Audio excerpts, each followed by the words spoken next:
नमस्कार मंडळी, स्वागत आहे तुमचं माझ्या नवीन व्हिडिओमध्ये. आणि बघा, शिल्पताई एवढे मोठे भांडे घासून गेल्या होत्या.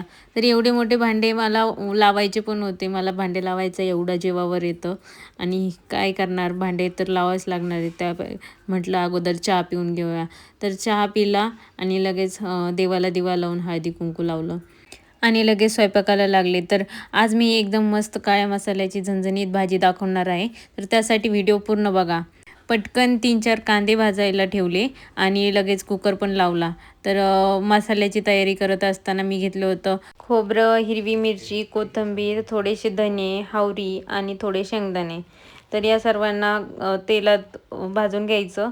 आपला मसाला थंड होतोय तोपर्यंत मी पटपट भाकरी करून घेतल्या. चपात्यांपेक्षा मला भाकरी करायला खूप जास्त स्पीड आहे आणि खूप छान पण होतात माझ्या भाकरी. तर अशा दिसत होत्या भाकरी. दोडका शिलून घेतला आणि लगेच त्याला छोटे छोटे कट करून तेलात फ्राय करून घेतले.